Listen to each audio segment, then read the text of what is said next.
नमस्कार, big news big analysis में आपका स्वागत है। मैं हूं दीप्ति शाही सिंह। देश में लोकसभा चुनाव के तीसरे चरण की वोटिंग की जो तैयारियां हैं वो पूरी कर ली गई हैं। कल 94 सीटों पर वोटिंग होनी है। तीसरे चरण की वोटिंग को लेकर एक खास रिपोर्ट दिखाएंगे न्यूज 360 में। हम आपको एक ऐसी खबर भी दिखाएंगे जिसको देखकर आप दंग रह जाएंगे। झारखंड के रांची में ईडी ने आज 30 करोड़ से ज्यादा के कैश को बरामद किया है। आप सोच रहे होंगे इसमें दंग रहने जैसा क्या है। इसके लिए आपको हमारी रिपोर्ट देखनी पड़ेगी और न्यूज 360 में खबरें यूपी की सियासत से भी करेंगे। मायावती के एक फैसले से सपा को फिर से झटका लगा है, इस पर भी एक रिपोर्ट दिखाएंगे। लेकिन न्यूज 360 की शुरुआत में देखते हैं वो खबर जो पीएम मोदी से जुड़ी हुई है। पीएम ने आज ओडिशा और आंध्र प्रदेश में चुनावी रैली की। पीएम की चुनावी रैली पर देखिए खास रिपोर्ट।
आजमगढ़ और भदोही।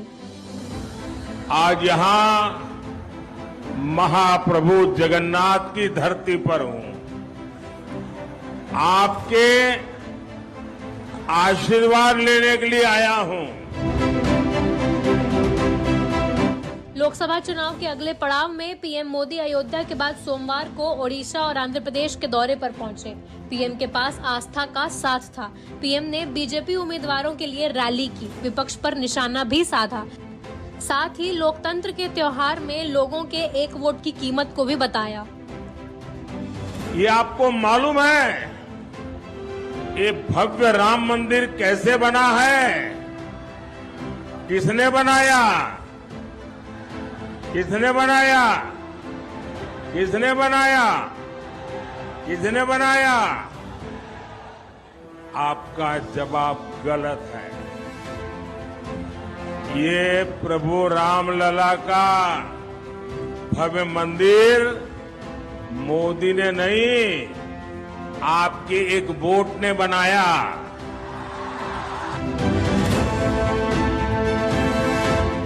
आस्था के साथ साथ पीएम मोदी ने आंध्र प्रदेश सरकार पर जमकर निशाना भी साधा। दरअसल देश में लोकसभा चुनाव के साथ साथ विधानसभा के चुनाव भी हैं, इसलिए पीएम मोदी की कोशिश लोकसभा के साथ साथ विधानसभा के चुनाव में भी बीजेपी के परचम को लहराने की है। साथियों, आपको याद होगा वाईएसआर कांग्रेस ने आंध्र प्रदेश में 3 राजधानी बनाने की बात कही थी। लेकिन इतने वर्षों में ये एक राजधानी भी नहीं बना पाए। 3 राजधानियों के नाम पर ये लोग बड़ी लूट के चक्कर में थे, लेकिन उसके पहले ही सरकार का खजाना खाली कर दिया है। ये लोग सिर्फ करप्शन मैनेज कर सकते हैं, फाइनेंशियल मैनेजमेंट वाईएसआर कांग्रेस के बस की बात नहीं है। यहां शराब का बड़ा सिंडिकेट चल रहा है और कहने वाले कहते हैं कि आज आंध्र सरकार सैंड माफिया और शराब माफिया ही चला रहे हैं। वाईएसआर कांग्रेस सरकार में भ्रष्टाचार फुल स्पीड में है, लेकिन विकास कार्यों पर ब्रेक लगा हुआ है।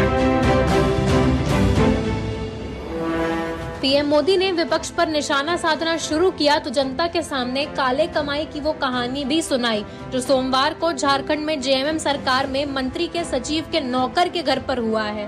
ये कांग्रेस वाले, इंडी अलायंस वाले गुस्से में आए दिन ईडी चिल्लाते रहते हैं। आप जानते हैं ऐसा ये क्यों करते हैं? इसका जवाब आज पूरा देश टीवी पर देख रहा है। झारखंड में ईडी ने नोटों के पहाड़ खोदकर निकाले हैं। कांग्रेस के मंत्री के निजी सचिव के नौकर के पास से। साथियों, आज मैं देश के सामने एक और संयोग की बात करूंगा। आखिर ऐसा क्यों है कि जिनके पास से भी नोटों के ये पहाड़ मिलते हैं वो कांग्रेस की फर्स्ट फैमिली के करीबी होते हैं? ऐसा क्यों होता है? कहीं ऐसा तो नहीं कि जो पैसे पकड़े जा रहे हैं वो कहीं सप्लाई होने के लिए रखे थे? कहीं ऐसा तो नहीं कि कांग्रेस की फर्स्ट फैमिली ने देश भर में ऐसे ही काली कमाई के गोदाम बना रखे हैं?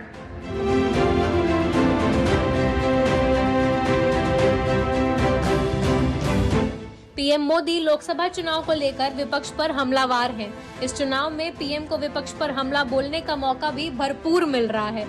चाहे वो ईडी की रेड में विपक्षी नेताओं के घर से नोटों के बंडल निकलना हो या नेताओं के विवादित बोल, पीएम मोदी विपक्ष के हर रवैये पर जमकर हमलावार हैं।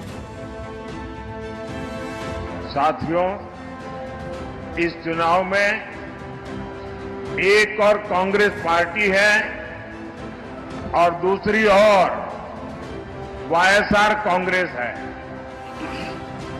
कांग्रेस के नेता यहां नतीजों से पहले ही हार मान गए चुके हैं और आंध्र प्रदेश की जनता ने वाईएसआर कांग्रेस को भी पूरी तरह रिजेक्ट कर दिया है।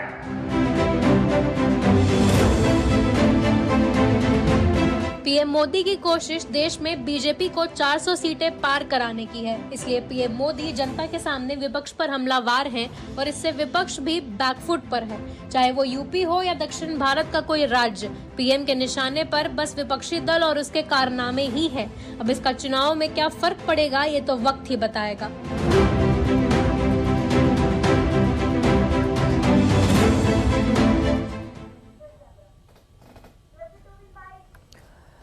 और आज उत्तर प्रदेश के मुख्यमंत्री योगी आदित्यनाथ ने लोकसभा चुनाव के तीसरे चरण के मतदान के पहले हरदोई में जनसभा को संबोधित किया और जमकर विपक्ष यानी रामद्रोहियों पर निशाना भी साधा। उन्होंने और क्या कहा, ये भी सुनिए। श्री राम के भक्त हैं और दूसरी तरफ रामद्रोही हैं।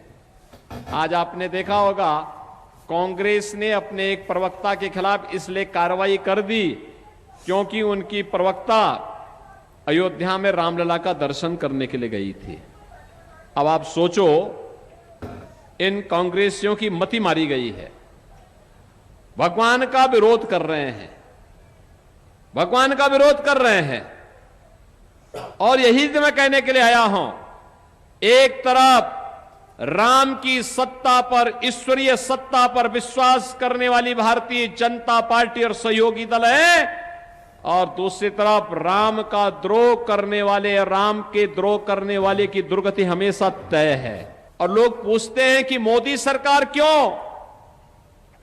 तो बहनों और भाइयों, भारत की जनता के द्वारा कहा जाता है, जो राम को लाए हैं हम उनको लाएंगे। तो स्वाभाविक रूप से राम को लाने के लिए तो राम भक्त ही आएंगे ना, कोई रामद्रोही तो रह जाएगा। और मुख्यमंत्री योगी आदित्यनाथ हरदोई के साथ साथ उन्नाव और शाहजहांपुर भी गए थे, जहां उन्होंने जनसभा को संबोधित किया। वहां उन्होंने क्या कुछ कहा और किस पर अपना निशाना साधा, ये भी सुनिए।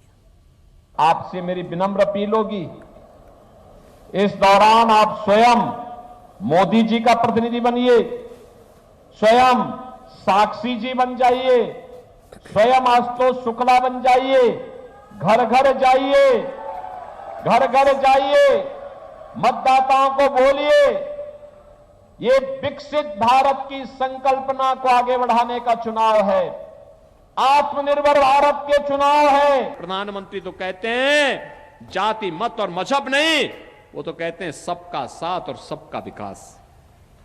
बहनों और भाइयों, यही है विकास, बिना भेदभाव के पूरे देश के 140 करोड़ लोग मोदी जी का परिवार है। आते हैं तो इन गुंडों की गर्मी चढ़ने लगती है। ऐसे लगता है जैसे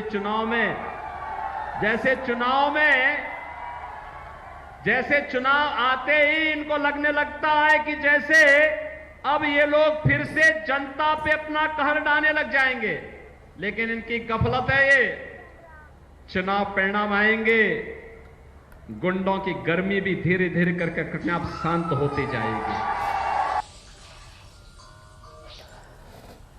तो कल यानी 7 मई को तीसरे चरण का जो मतदान है वो सुबह 7 बजे से शुरू हो जाएगा और चौथे चरण को लेकर जो तमाम प्रचार प्रसार है उसकी शुरुआत हो चुकी है। रुक करते हैं अपनी आज की अगली खबर का। अगली खबर झारखंड से है। खबर चौंकाने वाली भी है। ईडी की रेड में रांची से 30 करोड़ रुपए बरामद हुए हैं। चौंकाने वाली खबर ये नहीं है, दरअसल जिस व्यक्ति के घर से ये पैसे बरामद हुए हैं वो चौंकाने वाली खबर है। पूरी खबर जानने के लिए देखिए ये खास रिपोर्ट।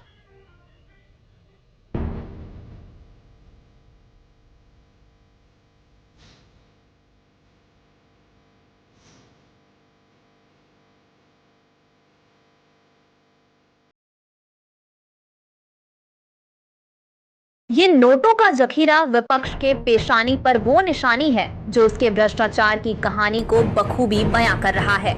जरा इन नोटों के बंडल पर गौर फरमाइए। दरअसल ये नोट झारखंड में ईडी की रेड में बरामद हुए हैं। अब आप यही सोच रहे होंगे ये जरूर किसी बड़े मंत्री के घर से बरामद हुए हैं, तो जवाब ना है। अगर आप सोच रहे हैं कि नोटों का ये जखीरा जरूर किसी मंत्री के खास के यहाँ बरामद हुआ है, तो भी आप गलत हैं। इसके पीछे का सच आपको हैरान कर देगा।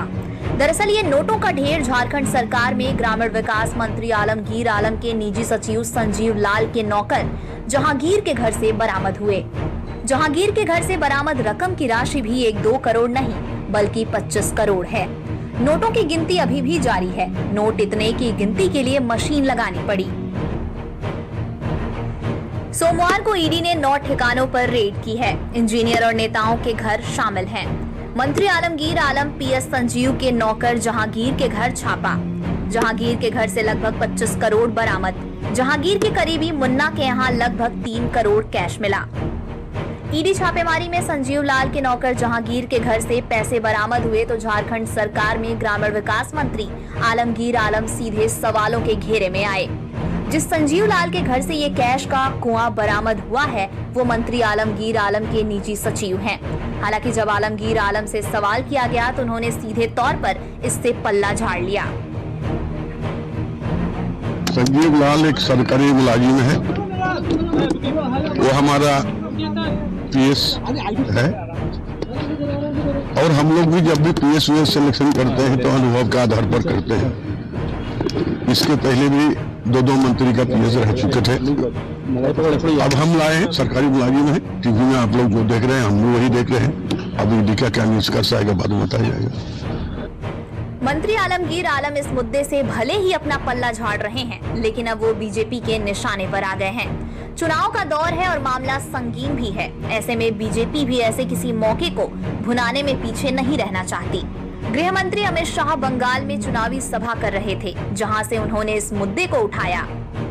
झारखंड में कांग्रेस के एमपी के घर से 350 करोड़ रुपया कैश मिली, 350 करोड़ रुपया रोकड़ा, और आज कल रात को ही झारखंड में एक मंत्री के घर से 30 करोड़ रुपया जब्त हुआ है भाइयों, 30 करोड़। ईडी की इस छापेमारी पर बिहार के उप मुख्यमंत्री सम्राट चौधरी का भी बयान आया। सम्राट चौधरी ने तो लालू के परिवार से लेकर शिबू सोरेन परिवार को अपने निशाने पर लिया। ये सब लुटेरे हैं। ये लालू प्रसाद जी का परिवार हो, शिबू सोरेन जी का परिवार हो, देश को लूटने वाले हैं। और लूटने वाले को जब सरकार कार्रवाई करती है तो डर तो होगा ही ना। झारखंड में जेएमएम सरकार की मुसीबतें कम होने का नाम नहीं ले रही है। भ्रष्टाचार के आरोप में मुख्यमंत्री हेमंत सोरेन पहले से ही सलाखों के पीछे हैं। हालांकि सोमवार को ईडी की इस छापेमारी का मसला पुराना है। इसके तार 22 फरवरी 2023 को ग्रामीण विकास विभाग के चीफ इंजीनियर वीरेंद्र राम के 24 ठिकानों पर हुए ईडी की छापेमारी से जुड़े हैं। 22 फरवरी 2023 को वीरेंद्र राम के 24 ठिकानों पर ईडी की छापेमारी। चीफ इंजीनियर वीरेंद्र राम के यहाँ 100 करोड़ की संपत्ति बरामद हुई। 1.5 करोड़ रुपए के जेवरात और करीब 30 लाख रुपए कैश मिले थे। ईडी ने वीरेंद्र राम के यहाँ घुसखोरी के केस में छापा मारा था। उसी केस के सिलसिले में सोमवार को ईडी ने 9 ठिकानों पर छापा मारा है। बीजेपी नेता निशिकांत दुबे ने भी ईडी की इस कार्रवाई पर जेएमएम को जमकर घेरा। यही नहीं, निशिकांत दुबे ने आलमगीर आलम पर बांग्लादेशी घुसपैठियों को आश्रय देने का गंभीर आरोप भी लगाया है। 6-7 महीने पहले वीरेंद्र राम के यहाँ रेड हुई थी, इंजीनियर के यहाँ। उसके यहाँ एक डायरी पकड़ाई थी, उसमें कई विधायकों का नाम था और मंत्री आलमगीर आलम और उसके सचिव का नाम था कि ये सभी टेंडर मैनेज करते हैं। और उसी के सिलसिले में मुझे लगता है कि ईडी ने इतनी बड़ी कार्रवाई की। इसकी तो जांच होनी चाहिए। 2 काम करना, एक तो भ्रष्टाचार के आरोप में आपको पता है कि हेमंत सोरेन जेल में बंद है, तो झारखंड मुक्ति मोर्चा के पास जो डिपार्टमेंट है वो हेमंत सोरेन पैसा खा रहा है। आलमगीर आलम विधायक दल का नेता है तो कांग्रेस का वो पैसा खा रहा है। जितना पैसा यदि मिला है इसका मतलब पैसा अपने पास रख रहा होगा, कुछ आला कमान को पहुंचा रहा होगा। खाली ठेकेदारी, भ्रष्टाचार, ट्रांसफर, पोस्टिंग, मिट्टी, बालू, दारू, इसी सब का सिंडिकेट चल रहा है। जो माननीय प्रधानमंत्री जी ने चाईबासा में कहा कि आदिवासियों की संख्या घट रही है, 36% से 24% हुआ, वो बांग्लादेशी घुसपैठियों को चुन चुनकर भारत का नागरिक बना रहा है। बांग्लादेशी घुसपैठिए यहाँ आकर आदिवासी लड़कियों के साथ शादी कर रहे हैं, तो आप समझिए 36% से 24% हो गया। और उस सिंडिकेट में आलमगीर को पैसा भी मिल रहा है। और पूरा पाकुड़ जिला, साहबगंज जिला, गोड्डा जिला, जामताड़ा जिला जो है उसकी पूरी डेमोग्राफी बदल गई है। मुस्लिम बाहुल्य ये सारे जिले होते जा रहे हैं। तो एनआईओ को इसकी जांच लेनी चाहिए और आलमगीर के यहाँ तुरंत छापा पड़ना चाहिए, जिससे कांग्रेस का जो चेहरा है कि टुकड़े टुकड़े गैंग को वो किस तरह से प्रश्रय दे रही है, किस तरह से बांग्लादेशी घुसपैठियों को बढ़ा रही है, किस तरह से वो आदिवासियों की जनसंख्या को घटा रही है। और ये जो पैसा मिला है इसके बाद वो कुछ करने के लिए नहीं है, किस तरह से खोखला कर रही है देश को। प्रधानमंत्री जी जो कहते हैं कि कांग्रेस मतलब भ्रष्टाचार की वो जननी है, उस जननी के नेता का ये हाथ है और यही हाथ उसके हाथ है उम्मीदवार। निशिकांत दुबे ने ईडी की इस कार्यवाही के साथ ही आलमगीर आलम पर कई और गंभीर आरोप लगाए हैं। झारखंड के ग्रामीण विकास मंत्रालय में टेंडर कमीशन घोटाला मामले में ईडी की रेड जारी है। छापेमारी पीएमएलए के तहत की गई है। नकदी में ज्यादातर 500 रुपए के नोट हैं और कुछ गहने भी बरामद किए गए हैं। मामले में जो नाम सबसे ज्यादा उछल रहा वो आलमगीर आलम है। झारखंड के संसदीय कार्य और ग्रामीण विकास मंत्री 2006 से 2009 तक झारखंड विधानसभा के अध्यक्ष रहे। पाकुड़ विधानसभा से कांग्रेस के 4 बार विधायक रहे। साल 2000 में पहली बार विधायक बने। सरपंच चुनाव जीतकर राजनीति में प्रवेश किया था। आलमगीर आलम कांग्रेस के नेता हैं। कांग्रेस नेता आलमगीर झारखंड विधानसभा में पाकुड़ सीट से विधायक हैं। पाकुड़ राजमहल लोकसभा सीट के अंदर आता है। ईडी की इस कार्यवाही के बाद राजमहल सहित झारखंड के कई लोकसभा सीटों पर समीकरण बदल सकता है।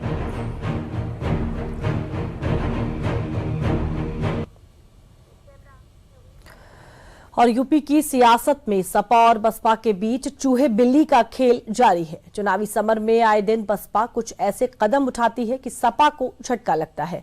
बुआ मायावती ने भतीजे अखिलेश को आज 2 और बड़े झटके दिए हैं। क्या है वो झटका, देखिए इस खास रिपोर्ट में। सियासत में कब क्या हो जाए कुछ कहा नहीं जा सकता। यूपी में 2019 के लोकसभा चुनाव में जिस बुआ भतीजे के गठजोड़ ने चर्चा बटोरी थी, 2024 में उसी बुआ भतीजे की अदावत चर्चा में है। बसपा सुप्रीमो मायावती सपा अध्यक्ष अखिलेश यादव को सियासी चोट पहुंचाने का कोई मौका नहीं छोड़ रही है। ताजा मामला जौनपुर और बस्ती लोकसभा का है। बसपा ने जौनपुर से धनंजय सिंह की पत्नी श्रीकला सिंह का काटा टिकट। श्रीकला सिंह की जगह श्याम सिंह यादव को दिया टिकट। बीएसपी ने जौनपुर से दयाशंकर मिश्रा का टिकट काटा। दयाशंकर मिश्रा की जगह लवकुश पटेल को मौका दिया। चाहे बस्ती हो या जौनपुर, बीएसपी के इस कदम से दोनों ही सीटों पर जहां बीजेपी को फायदा हो रहा है, तो वहीं समाजवादी पार्टी के लिए मुसीबत बढ़ती हुई दिख रही है। बसपा ने एक्शन लिया तो अखिलेश का रिएक्शन भी आया। मैं अपने बहुजन समाज के लोगों से कहूंगा, बहुजन समाज पार्टी को वोट देने का मतलब है अपना वोट खराब करना। वो बीजेपी का साथ दे रहे हैं, चाहे सामने से चाहे पीछे से। इसलिए मैं आपके सामने अपील करता हूं कि बहुजन समाज पार्टी को वोट देने का मतलब है अपना वोट खराब करना। अखिलेश की इस नाराजगी के पीछे एक कारण भी है। दरअसल बीएसपी को इन दोनों सीटों पर प्रत्याशी बदलने से दोनों ही सीटों का समीकरण बदल गया है। बीजेपी ने कृपा शंकर सिंह को मैदान में उतारा है। श्रीकला सिंह का टिकट कटने से बीजेपी के ठाकुर वोट में नहीं होगा बिखराव। श्याम सिंह यादव को टिकट मिलने से सपा के वोट कटने की संभावना। श्याम सिंह यादव 2019 में सपा बसपा गठबंधन के प्रत्याशी थे। बसपा के इस चाल से सपा सकते में है। हालांकि इस मायावती के इस फैसले को बीजेपी दोनों हाथों से लेना चाहेगी। वहीं बसपा के इस फैसले से जौनपुर में कहीं खुशी का माहौल है तो कहीं गम का। और ऐसे नाजुक मोड़ पर, ऐसे क्रूशियल समय पर और ऐसे आखिरी पल पर, क्षण पर अगर किसी को के साथ ऐसा होगा तो अच्छा ही महसूस करेगा। और माननीय बहन जी ने जो मुझमें विश्वास जताया है आखिरी क्षण में, वो बहुत सराहनीय है और मैं उनका बहुत आभारी हूं। और आगे जौनपुर की जनता के साथ कमर कसकर हमेशा खड़ा रहूंगा। गलत हुआ, आहत है हमारी पत्नी। मुझे कोई बहुत ऐसा नहीं कि बहुत आश्चर्यजनक घटना है। मैं पहले भी 3 बार मेरे साथ ऐसी घटना घट चुकी है। तो मेरी पत्नी के लिए पहली घटना थी, श्रीकला जी के लिए वो आहत है। मैं भी सुन रहा था कि दबाव में ये वो ऐसा। बहुजन समाज पार्टी मुझे बहुत कायदे से जानती है और खास तौर से बहुजन समाज पार्टी की जब सरकार रही, बहन जी जब मुख्यमंत्री रही 2002 में, तब भी मुझे 1 साल जेल रखा गया। हम लोगों को 10-12 मुकदमे ला दे गए। तब तो हम लोगों ने कोई मेरी माता जी का निधन भी हुआ था उस समय। हम लोग तो कहीं कंप्रोमाइज नहीं किए ना। ठीक जौनपुर की तरह ही यूपी के बस्ती में भी बसपा ने बड़ा खेला कर दिया है। ब्राह्मण उम्मीदवार दयाशंकर मिश्रा को अचानक हटा दिया है और उनकी जगह लवकुश पटेल को मौका दिया है। खेल यहाँ भी सपा का ही बिगड़ा है। लवकुश पटेल के चुनाव मैदान में आने से विपक्षी गठबंधन के प्रत्याशी राम प्रसाद चौधरी को नुकसान होगा। वहीं दयाशंकर मिश्रा का टिकट कटने से बीजेपी प्रत्याशी हरीश द्विवेदी को सीधा फायदा होगा।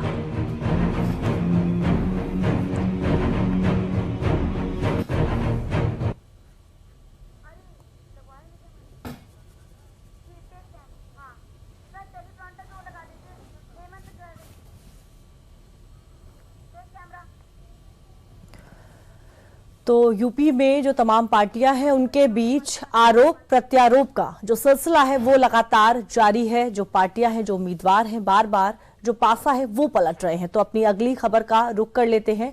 इस बार का अगर लोकसभा चुनाव की बात की जाए तो इस बार के लोकसभा चुनाव में विवादित बयानबाजी का सबसे बड़ा गवाह बना है। बयानबाजी की आज खबर है महाराष्ट्र से, लेकिन ये जुड़ी है पूरे देश से। महाराष्ट्र कांग्रेस के एक बड़े नेता ने ऐसा बयान दिया है जो राष्ट्र सुरक्षा से जुड़ा है। कांग्रेस नेता के इस बयान पर सियासत अब परवान चढ़ चुकी है। क्या है पूरा मामला, देखिए इस खास रिपोर्ट में।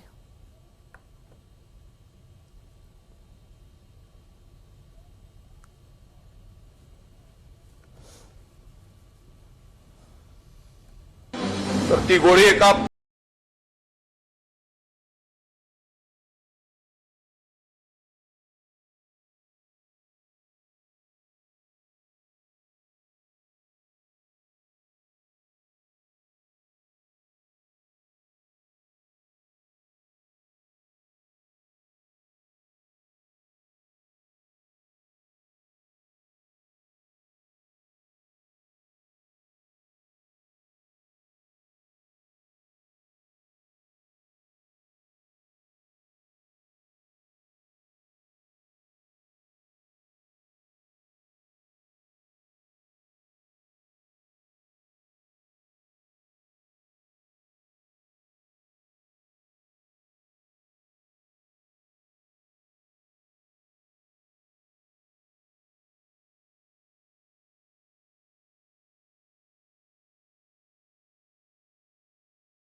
और तीसरे चरण के चुनाव को लेकर देश भर में सभी तैयारियां पूरी हो चुकी हैं। मंगलवार की सुबह से देश भर में, लेकिन इससे पहले आपको एक बड़ी खबर बता दें। आचार्य प्रमोद कृष्णन का कांग्रेस पर बड़ा आरोप।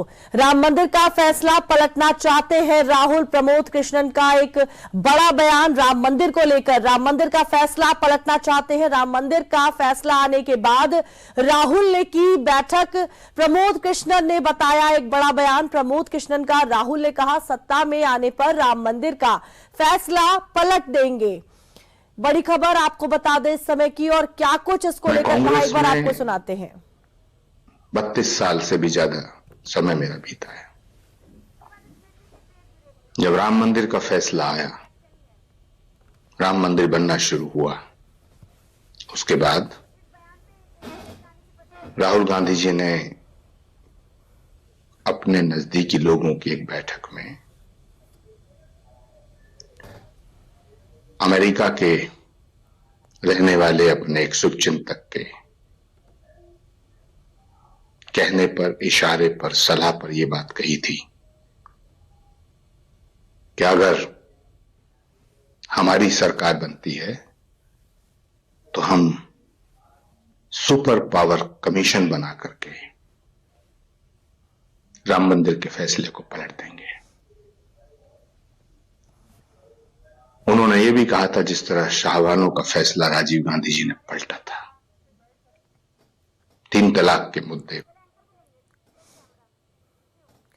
और इस पूरे मामले को लेकर केंद्रीय मंत्री स्मृति ईरानी की क्या कुछ प्रतिक्रिया आई, आपको वो भी सुनवाते हैं। आचार्य प्रमोद कृष्णन के बयान पर स्मृति ईरानी की प्रतिक्रिया, बड़ी खबर आपको बता रहे हैं क्या कुछ कहा है स्मृति ईरानी ने। इसको लेकर अपनी प्रतिक्रिया दी है। राहुल गांधी का घिनौना सच सामने आया। स्मृति ईरानी ने साफ तौर पर कहा कि राहुल गांधी का जो घिनौना सच है वो सामने आ गया। मामले पर अभी तक कांग्रेस की प्रतिक्रिया क्यों नहीं आई। स्मृति ईरानी ने यह भी कहा कि इस पर अभी कोई भी प्रतिक्रिया क्यों नहीं आई। क्या कुछ कहा इस पूरे मामले को लेकर आपको सुनवाते हैं। आज एक भयावह सच, कांग्रेस के जो 32 साल के नेता रहे, उन्होंने राष्ट्र के सम्मुख एक घिनौना सत्य राहुल गांधी का प्रस्तुत किया। कांग्रेस पार्टी के ही नेता का यह आरोप है कि राहुल गांधी की यह मंशा है और गांधी परिवार की यह मंशा है कि राम मंदिर के निर्णय को अगर उनको थोड़ी सी भी सत्ता मिली तो उस निर्णय को वो पलट देंगे। सुबह से लेकर अब तक ये विषय चल रहा है, लेकिन एक भी स्पष्टीकरण गांधी परिवार से नहीं आया। ये सत्य है और जग जाहिर है कि गांधी परिवार रामलला के भव्य मंदिर और विशेषता मंदिर में प्राण प्रतिष्ठा के विरोध में है। और अगली खबर का रुख करते हैं। तीसरे चरण के चुनाव को लेकर देश भर में जो तमाम तैयारियां हैं वो पूरी हो चुकी हैं। मंगलवार की सुबह से देश भर में लोकसभा चुनाव में तीसरे चरण की वोटिंग भी शुरू हो जाएगी। तीसरे चरण में सियासत के कई बड़े चेहरे मैदान में हैं, तो वहीं यूपी से भी एक परिवार की साख पर कल दांव लगा हुआ है। कौन है वो बड़े चेहरे और यूपी के कौन से परिवार की साख दांव पर लगी है, ये जानने के लिए देखिए तीसरे चरण के चुनाव पर यह रिपोर्ट।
यूपी की जिन 10 सीटों पर मंगलवार को वोटिंग होनी है उसमें केंद्रीय मंत्री एसपी सिंह बघेल, यूपी के पर्यटन मंत्री जयवीर सिंह, राजस्व राज्य मंत्री अनूप प्रधान वाल्मीकि और मुलायम सिंह यादव के परिवार के कई सदस्यों की किस्मत का फैसला होगा। तीसरे चरण में यूपी सभी 10 सीटों पर किन-किन उम्मीदवारों के बीच मुकाबला है, इस पर भी एक नजर डाल लेते हैं। संभल की सीट से सपा कांग्रेस प्रत्याशी जियाउर रहमान बर्क, बीजेपी के प्रत्याशी हैं परमेश्वर लाल सैनी, बसपा के प्रत्याशी सौलत अली। हाथरस की सीट से जसवीर वाल्मीकि सपा कांग्रेस से, बीजेपी से अनूप वाल्मीकि और बसपा से हेम बाबू धनगर। आगरा की सीट से सपा कांग्रेस से सुरेश चंद्र करदम, बीजेपी से एसपी सिंह बघेल और बसपा से पूजा अमरोही। फतेहपुर सीकरी सीट से सपा कांग्रेस गठबंधन के नरेश उत्तम पटेल, बीजेपी के राजकुमार चाहर और बसपा के राम निवास शर्मा। फिरोजाबाद से सपा कांग्रेस के अक्षय यादव, बीजेपी के विश्वदीप सिंह और बसपा के चौधरी सुरेश सिंह। मैनपुरी से सपा कांग्रेस गठबंधन से डिम्पल यादव, बीजेपी से जयवीर सिंह और बसपा से शिव प्रसाद यादव। एटा सीट से सपा कांग्रेस प्रत्याशी देवेश शाक्य, बीजेपी से राजवीर सिंह और बसपा से मोहम्मद इरफान। बदायूं से सपा कांग्रेस गठबंधन के आदित्य यादव, बीजेपी से दुर्विजय सिंह शाक्य और बसपा के मुस्लिम खां। आंवला सीट से सपा कांग्रेस से नीरज मौर्य, बीजेपी से धर्मेंद्र कश्यप और बसपा से सैयद आबिद अली। बरेली से प्रवीण सिंह ऐरन सपा कांग्रेस के प्रत्याशी, बीजेपी के प्रत्याशी छत्रपाल सिंह गंगवार और बसपा से नामा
तो लोकसभा चुनाव के तीसरे चरण का मतदान कल सुबह 7 बजे से शुरू हो जाएगा और उसको लेकर जो तमाम तैयारियां हैं वो पूरी कर ली गई है। यूपी की 10 सीटों पर कल मतदान होना है। इस बार का जो मुकाबला है और इन 10 सीटों को बेहद ही महत्वपूर्ण माना जा रहा है। दूरदर्शन उत्तर प्रदेश भी आप सभी दर्शकों से यह अपील करता है कि अपने घरों से बाहर निकलें और ज्यादा से ज्यादा संख्या में मतदान करें। तो न्यूज़ 360 में मेरे साथ आज बस इतना ही। मुझे दीजिए इजाजत। नमस्कार।